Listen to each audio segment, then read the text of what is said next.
Dear friends, welcome back to Let Food Be Your Medicine.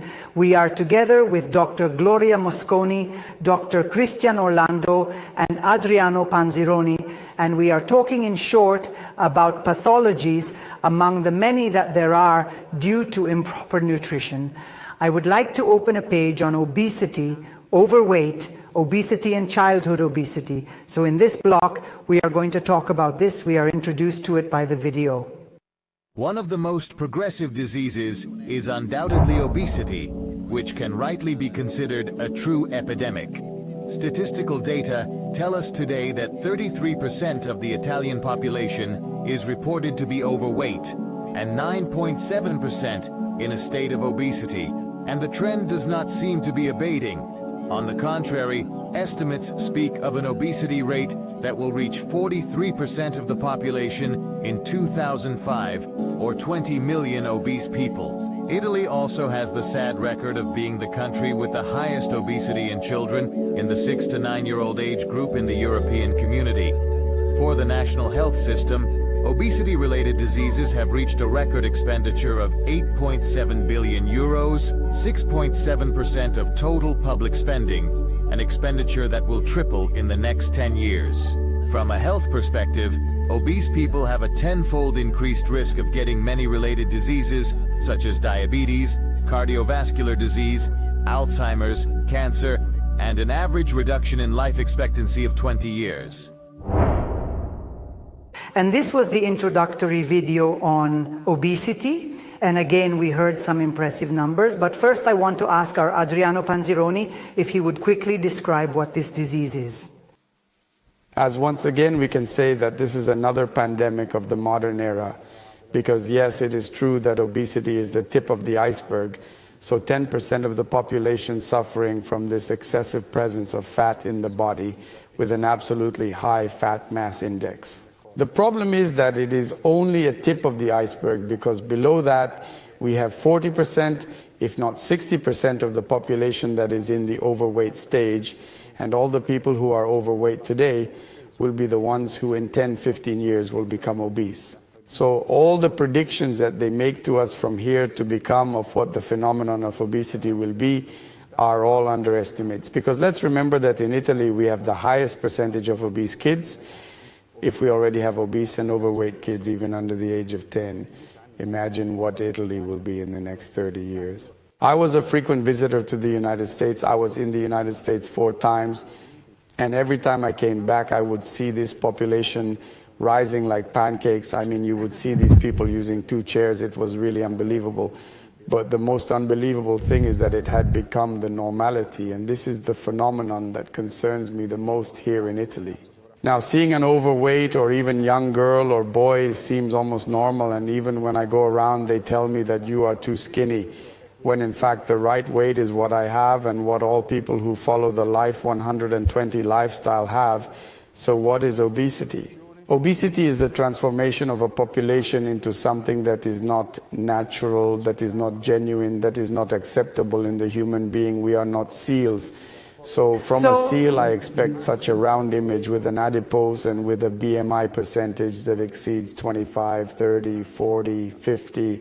And so obesity is perhaps one of the biggest health problems in this country from now to the next few years. Mr. Panzironi, before having our 2 doctors here speak, I want to give an update, because in the research that we did on May 3 of the very recent WHO published this data. Basically, the document shows that 59% of European adults and almost 1 in 3 children is overweight or affected by obesity. So in short, here again, the data is alarming. We were saying in the video that obesity and life expectancy of about 20 years. So again, some news here, not only alarming, but dramatic. Who wants to intervene? Dr. Mosconi, certainly?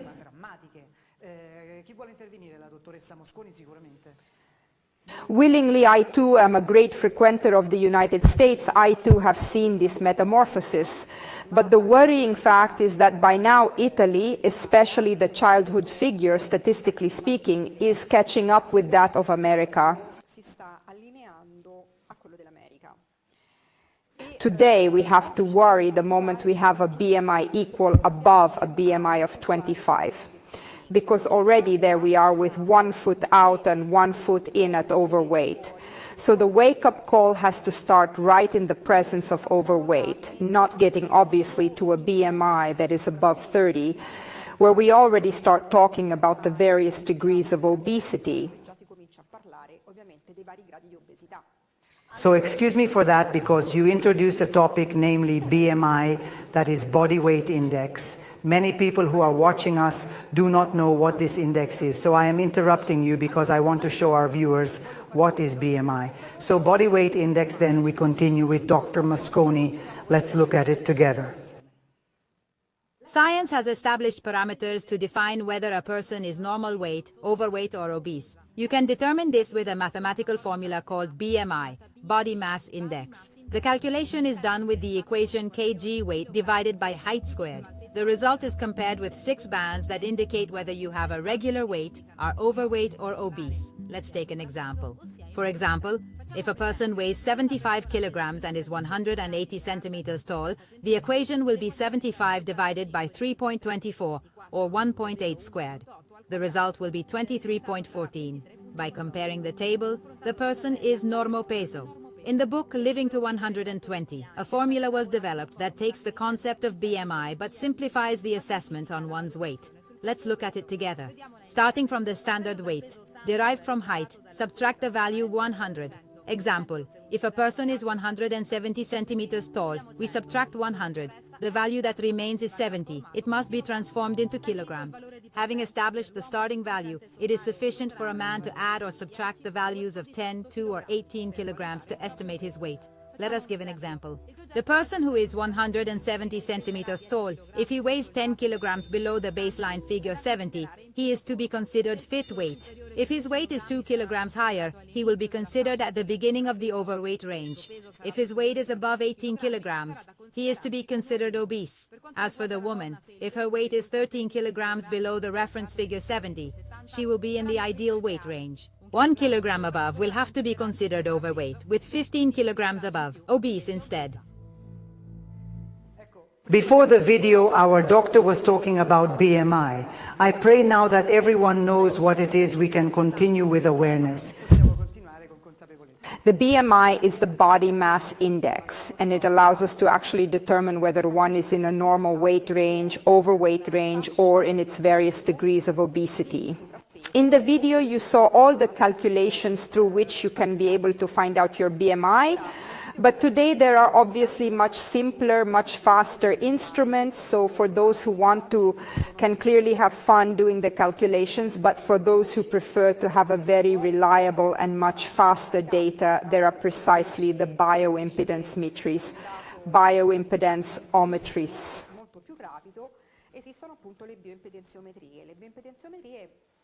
Are instrumentations. There are different quality ranges, of course, but there is even clinical bioimpedanceometry present precisely in more advanced hospital facilities, which have greater sensitivity with respect to these aspects, obviously, of body mass, therefore of controlling, obviously, body weight.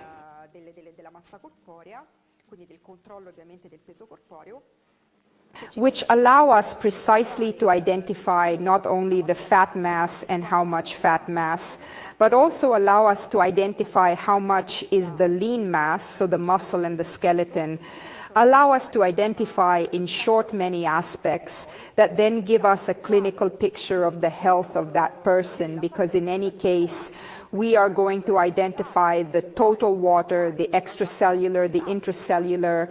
We also evaluate the phase angle, which we will have a way to talk about later. But certainly this here allows us obviously to have over time under control the change in body mass. And that is important. Just as important, in my opinion, and here I also come back to the point that Dr. Orlando was making earlier. First of all, to know and to understand that once you have entered this bad journey, it is very difficult to come back from it. Dr. Orlando was talking to us earlier that he is also a parent, so he also has had great difficulty with his own children to, let's say so, to give the right guidance on nutrition. This is because surely he must have had difficulties in school canteens, or as he said, also in supermarkets, where everything that can be the cause of obesity is put on display and with stratospheric special offers. What has been your experience? Let's say, first of all, personal, so with his young people, and then with his patients. I would first like to do a little historical background to understand why we got this way today. Let's say it's little talked about. However, around the 1950s, so just before the economic boom, the big American food industries put in huge amounts of advertising money in favor of sugar and in favor of pharmaceutical research directed at exalting foods containing sugar and demonizing foods containing fat. It all starts there. There was the sliding door of medicine whereby the public was led to think that fat is the evil of this world, while products containing carbohydrates and sugars are not. That said, we come to present days when I unfortunately struggle with my 2 children's school lunches, starting even with the daycare center, for which there is a pizza day, but not as a meal, but as a snack. So it starts from there to get to pasta, bread, and whatever else, because then the meal has to be complete, and it's a complete meal that doesn't include pasta. That's all we would need. So when I interface with the teachers or the school, it becomes practically a battle, a war, because then they want a certificate from a doctor that has to certify a medical condition, so they cannot have these carbohydrates. And then it becomes practically almost impossible to find something like that. So it's really a daily battle, and every day, unfortunately, as I said before, what we are faced with, both at the level of advertising, what I watch a lot in television precisely is this. They show us a whole nice array of food products, tarts, whatever, and then they give us possibly a drug for the symptom. I mean, it's something blatant. If we analyze this and eat this, so much so, even if it's a problem, I give you this other one instead of prevention. To me, the issue is one of insanity. So it's really a daily battle even then with my patients to make them understand the importance, because you come from a culture that has been imposed over the years, whereby mamma mia cholesterol, mamma mia fat, when it's actually sugars that lead to weight gain, obesity, visceral fat, and whatnot. Mamma mia grazie, quando sono invece gli zuccheri che portano all'aumento di peso, all'obesità, cioè, insomma, al grasso viscerale e quant'altro. You talked about the battle here among the 4 of us. In my opinion, the one who has done the most battle on this very topic, and especially the food topic, is Adriano Panzironi here, who I could see pawing while you 2 outsiders, let's say so, talked. He pawed me because he definitely has additions to make on this topic that is so, let's say, so lacerating as far as the population is concerned. I think the most unbelievable thing is that modern medicine, so normal dietetics, and therefore a science dedicated to making diets that can bring people back to health, or to prepare menus in school cafeterias, in hospitals, in nursing homes, still is convinced that the correct diet is one based on carbohydrate with a percentage up to 60%. This is the great scandal that maybe someone will have to one day bring these people who continue to preach this kind of food philosophy before a bar and then put them on trial, because I expect that an ignorant population can eat the wrong food out of ignorance, but if this ignorance is induced by the state that is supposed to do right by the citizens, then I begin to worry, especially when by now there is so much scientific research that I report in my books, in the various studies that I tell about in all the installments that I do every month. I have been talking about this for 10 years now. How many times do we have to say that carbohydrates are the main reason for the occurrence of obesity? And still we are thinking that fat is fattening and carbohydrate is not fattening, when instead you just have to see how the metabolism of a human being and of an animal but of any other living being works, you realize that insulin is the hormone that more than others allows our body to make the excess sugar you eat to be deposited as fat. It's not that we're talking about absolutely innovative, extraordinary, and obviously difficult scientific concepts to understand. Then I don't understand why a doctor, a diabetologist, a dietitian still continues to administer, to consider the wrong diet doing even worse harm than the result they want to achieve. Because I see a lot of people telling me that they can't make it lose weight, even maybe starting the Life 120 path, because maybe they have done in their life 20 diets. And every time they go on a diet, every time you regain the weight, because diets we know are unsuccessful, and so you always regain the weight you lost plus interest. It becomes more difficult every time to lose weight because you go to alter the thyroid function as well. So it means that we entrust our health to these people who have studied and from whom we expect them to tell us true things, not induce us to the onset of obesity and all the related diseases. Panzironi, however, these are things that she says no. Then there are still detractors who say yes. However, Panzironi speaks as if to say it is not so reliable. But we know that everything Panzironi says has behind it. There are very precise scientific researches of very precise studies.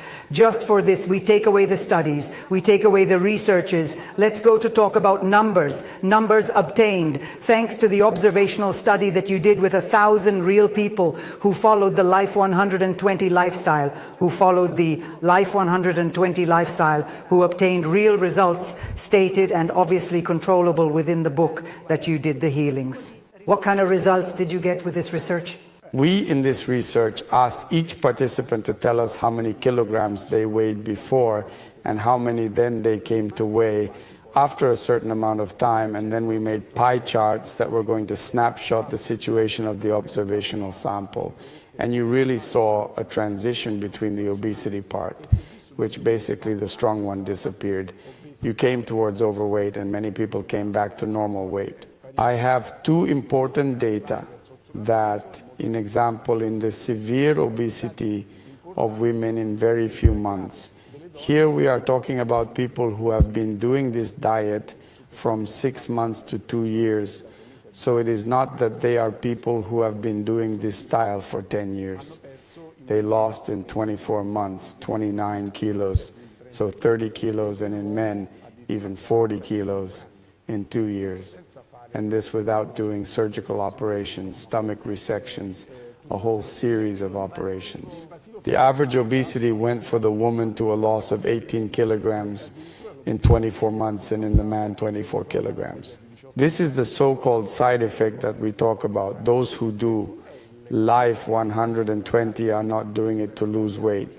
But the normal consequence of a proper lifestyle is to lose weight, because you go and get back all that fat mass that you have set aside by eating carbohydrates for years, and then by not eating anymore, our body takes back that energy that was set aside in the form of saturated fatty acids, and so we inevitably lose weight. By doing the Life 120 lifestyle with nutrition, we then have a total exclusion, an almost total exclusion of insulin carbohydrates. Instead, we have normal carbohydrates up to 100 grams a day. So a diet based on a protein breakfast in the morning with egg and bacon and a fruit, which is the only fruit that is allowed in this lifestyle.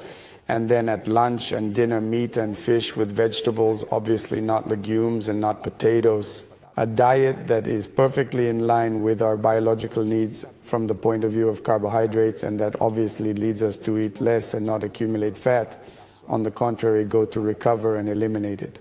With the WHO protein claims, because let's all remember that the diet provided in the Life 120 lifestyle is not hyperprotein. You always have to remember, though, for people who are at home, that regardless of the BMI calculation, which is complex, etc., however, it is very easy to tell if you are overweight. You just have to scale from height. So this person is 5 feet tall, 5, he has to take off 10 kilograms. So his ideal weight is 65 kilos. He weighs 95 and he still has to drop 30 kilograms. In the woman, the calculation is done with 13 kilograms less. That is the ideal weight of people. Everything extra is always something that is unwelcome and needs to be eliminated in terms of weight. Before we move on with the next topic, I wanted to close with Dr. Mosconi, because we talked, of course, about childhood obesity, that it is crucial anyway for our young people to maintain maintain an ideal weight. And this is not only because to stay healthy, because we understood that anyway, obesity leads to so many other serious diseases, but also to solve a problem that can be psychological, because a young person who is overweight, who is in obesity, goes to then incur a whole series of psychological issues that our doctor, I know, has studied, and we would like to make a conclusion with this situation, because it is also important that our young people grow up healthy and aware of what good nutrition is. So yes, the sad reality that was then,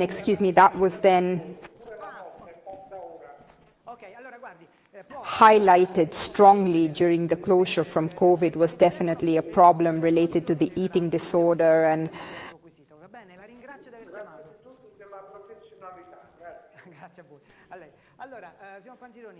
it was then later seen that this issue is evident to this day, especially in overweight boys.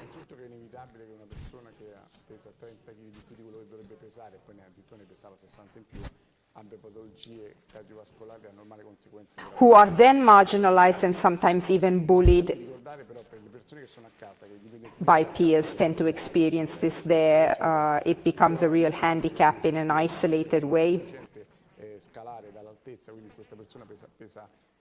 And so here are the psychological implications as well with respect to being overweight and obese in adolescence or during puberty.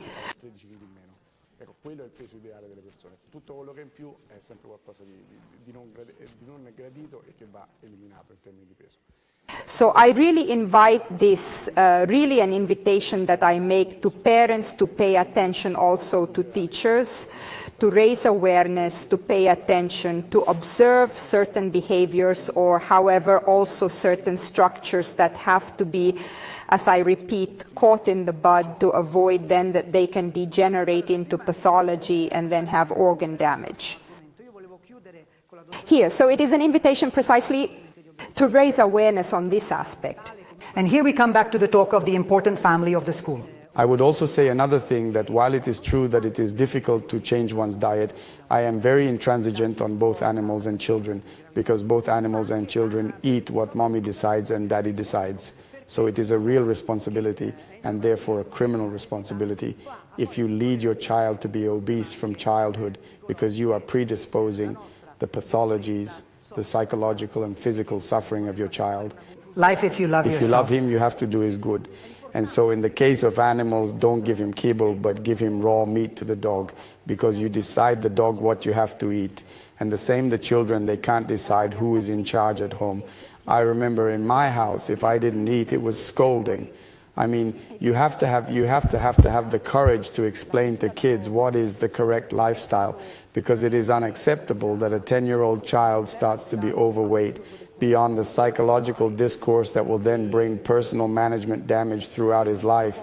But you predispose a metabolism to gain weight every time that person will drink a glass of water, because that is the problem, that when in a child you alter the insulin system, whatever you eat in excess will immediately accumulate.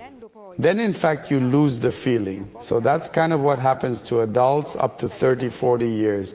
You eat whatever you don't get fat from. When you start getting fat, it becomes a war to maintain weight. And if we make our children live this war directly at 10 years old, we are directly guilty being parents. We are harming them, and whatever we can do will never be enough to repay the harm we are doing to these children. In conclusion, Dr. Orlando wanted to add one thing. Yes, exactly. This I wanted to emphasize, absolutely. The role of the family and parents from this point of view. Children imitate us, apart from the fact that we decide what they eat, but really they imitate what we do because they take in us their example as children. So we are the ones who also decide, in quotes, their future health by putting healthy foods on the table that do not inflame the body. It is time to thank my guests, so I thank Dr. Gloria Mosconi for being here and accepting our invitation. I thank Dr. Christian Orlando for being with us today. And of course, I thank our own Adriano Panzironi for always being precise and timely in his answers.